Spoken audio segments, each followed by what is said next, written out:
మాంగళ్య జ్యువెల్స్ వారి కొత్త బ్రాండ్ పూర్వి లైట్ వెయిట్ లో హెవీ డిజైన్ ఈ నవంబర్ 1 కుకట్పల్లిలో గ్రాండ్ ఓపెనింగ్ వివరాలకు సంప్రదించండి. నమస్తే గురుగారు. శ్రీమాత్రే నమః. శ్రీమాత్రే నమః. గురుగారు, పౌర్ణమి వస్తోంది కదా, సో పౌర్ణమిని చాలా అందంగా, అందులోనూ కార్తీక పౌర్ణమి కాబట్టి చక్కగా సద్వినియోగం చేసుకోవచ్చు. ముఖ్యంగా ఇంటికి నరదిష్టి నరఘోష ఉంది అనుకుంటే ఈ పౌర్ణమిని ఎలా ఉపయోగించుకోవచ్చు అంటే, కొంతమంది అంటున్నారు ముఖ్యంగా ఈ కార్తీక పౌర్ణమి రోజు దిష్టిలు అవి తీయకూడదు, చేయకూడదు, ఓన్లీ పూజకి పుణ్యస్కారాలకి పుణ్యకార్యాలకి మాత్రమే ఉపయోగించుకోవాలి అంటున్నారు. సో అసలు మనం ఎలా ఉపయోగించుకోవాలి? చాలా మంచి ప్రశ్న, తప్పకుండా తెలియజేస్తాను. ముందుగా వీక్షిస్తున్నటువంటి ప్రేక్షకులందరికీ శ్రీమాత్రే నమః, శ్రీ గురుభ్యో నమః. అందరికీ కార్తీక పౌర్ణమి శుభాకాంక్షలు. ఇక్కడ పౌర్ణమి అనేటటువంటిది దేవతలను ఆరాధించడానికి, దేవతలను ప్రసన్నం చేసుకోవడానికి, ఇష్టకామ్యార్థాలను తీర్చుకోవడానికి, భగవంతునికి చేరువగా ఉండేటటువంటి రోజు కార్తీక పౌర్ణిమ అని మనకు దీనికి పేరు. కార్తీక పౌర్ణమి రోజున శివకేశవుని ఇద్దరిని కూడా సమానంగా ఆరాధించేటటువంటి రోజు కూడా ఈ కార్తీక పౌర్ణమిని శాస్త్రం తెలియజేసింది.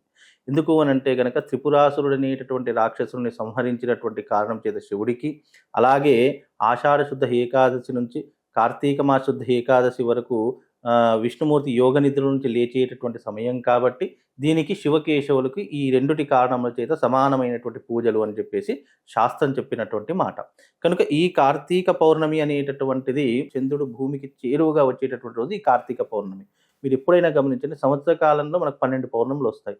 అందులో 3 పౌర్ణములు చాలా విశేషమైనటువంటి పౌర్ణములు. ఎందుకు అంత విశేషము అనేటటువంటిది మనం తెలుసుకుంటే, మనకు ఆశ్వీజ పౌర్ణమి, అలాగే కార్తీక పౌర్ణమి, శ్రావణ పౌర్ణమి, ఈ 3 పౌర్ణములు చాలా విశేషమైనటువంటివి అని అర్థం.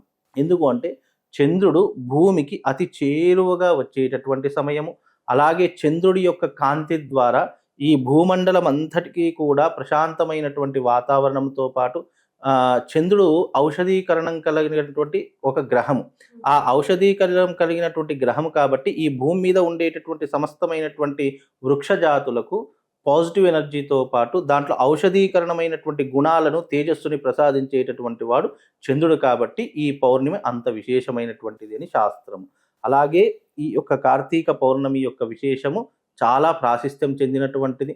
ఈ పౌర్ణమి రోజున ఎవరైతే శివకేశవుల యొక్క ఆరాధన చేస్తూ శివుణ్ణి అభిషేకం ద్వారా, విష్ణుమూర్తిని ఆరాధన ద్వారా ఎవరైతే పూజిస్తారో వాళ్ళకు తప్పకుండా పుణ్యముతో పాటు పురుషార్థం కూడా లభించేటటువంటి గొప్పనైనటువంటిది ఈ కార్తీక మాసము అని దీనికి పేరు.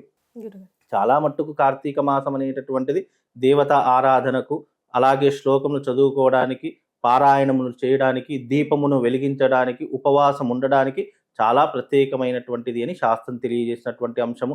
అలాగే త్రిపురాసుడు అనేటటువంటి రాక్షస సంహారం జరిగింది ఈ కార్తీక పౌర్ణమి రోజునే కాబట్టి, శివుడు వాళ్ళను వధించినాడు కాబట్టి దీన్ని కార్తీక పౌర్ణమి రోజున ఎప్పుడైతే త్రిపురాసుడు అనేటటువంటి రాక్షసుని శివుడు వధిస్తాడో దాని యొక్క కారణం చేత చాలా మంది దీపాల కాంతుల్లో దీపాలు వెలిగిస్తూ ఉంటారు, ఆనందోత్సవంగా జరుపుకుంటూ ఉంటారు.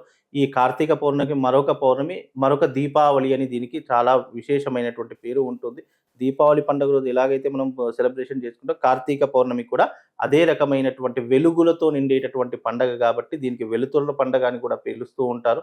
కాబట్టి దీనికి చాలా ప్రాశస్త్యం ఉన్నటువంటి పౌర్ణిమ ఈ కార్తీక పౌర్ణిమ. ఈ రోజున ఉపవాస దీక్ష, దేవతా అర్చన, దేవతా ఆరాధన, దానము, విశేషమైనటువంటి పూజాకృతులు ఎవరైతే చేస్తారో వాళ్లకు ఈ సంవత్సరకాల పుణ్యం అంతా కూడా ఒక కార్తీక పౌర్ణమి రోజున లభిస్తుంది అని శాస్త్రం. దీనికి స్నానము, జపము, దీపారాధనము, ఆరాధనము, అలాగే అర్చనములు, ఈ 5 ఎవరైతే ఆచరిస్తారో తప్పకుండా సంవత్సరకాల పుణ్యమంతా ఈ ఒక్క రోజులో పొందేటటువంటి అవకాశము ఆ పరమశివుడు మనకు అందించేటటువంటి గొప్పనైనటువంటి పౌర్ణిమ కార్తీక పౌర్ణిమ అని దీనికి పేరు.